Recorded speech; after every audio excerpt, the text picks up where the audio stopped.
माध्य, माध्यिका, बहुलक, जो कि हर परीक्षाओं में पूछा जाता है और बहुत ही आसान है।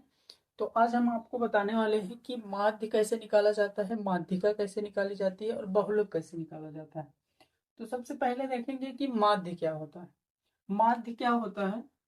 जो माध्य होता है, अगर कोई संख्याएं दी गई हो, कोई संख्याएं दी गई हो, इन संख्याओं को जोड़कर जितनी संख्याएं हैं उनसे भाग दे दिया जाए तो वो उसका माध्य हो जाता है। जैसे अगर हमको 2, 4, 6, 8, 4 इसका हमको माध्य निकालना है, तो हम सबसे पहले क्या करेंगे, इनको जोड़ेंगे। देखिए लिखेंगे 2 + 4 + 6 + 8 + 4।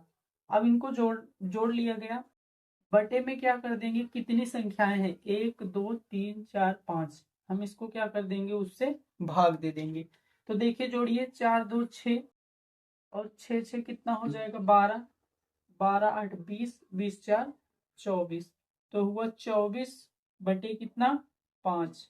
अब इसको सॉल्व करेंगे हम, तो 5 चौक कितना हो जाएगा, 20, यहाँ दशमलव बढ़ा देंगे तो 0 हो जाएगा, 5, 8, 40। ये हुआ माध्य। माध्य कैसे निकाला गया कि जितनी संख्याएं दी गई हैं, जितनी संख्या दी गई है उनको जोड़कर जितनी संख्याएं हैं उनसे भाग दे देने पर हमें माध्य प्राप्त हो जाता है। अब हम देखेंगे माध्यिका। माध्य कैसे निकाला गया, अब माध्यिका देखेंगे।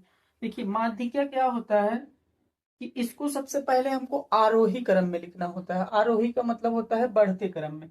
तो हम सबसे पहले इसको बढ़ते क्रम में लिखेंगे। देखिए जैसे लिखा है 2, 2 के बाद क्या आता है, 2 के बाद आता है 3।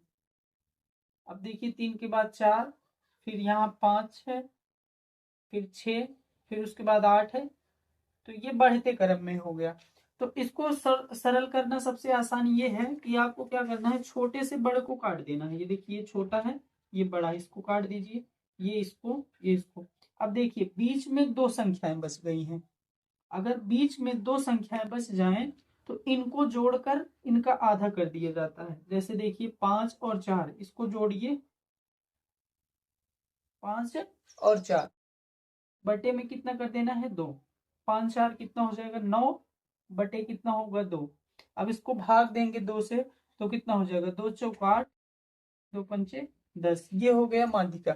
अगर देखिए, अगर ये संख्याएं जो है, दो संख्याएं ना बचे, एक संख्याएं हो, तो कैसे करना है, जैसे दिया हो 2, 1, 4, 3 और 5।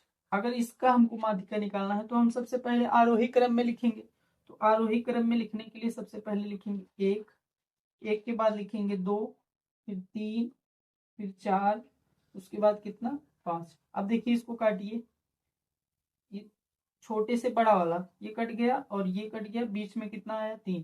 तो माध्यिका कितनी हो गई, 3। अब देखिए ये तो हो गया माध्यिका।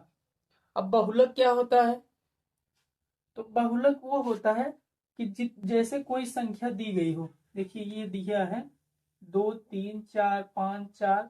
ये अगर इसका बहुलक निकालना हो, बहुलक, तो बहुलक क्या होता है, जैसे ये संख्या दी है 2, 3, 4, 5, 4, 5।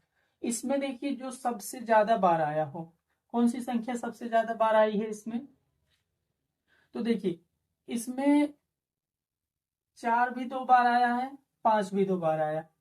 तो अगर 5 एक बार और आया होता, देखिए 1, 2, 3, तो 5 इसमें सबसे ज्यादा बार आया। जो सबसे ज्यादा बार आएगा वही क्या हो जाएगा, इसका बहुलक हो जाएगा।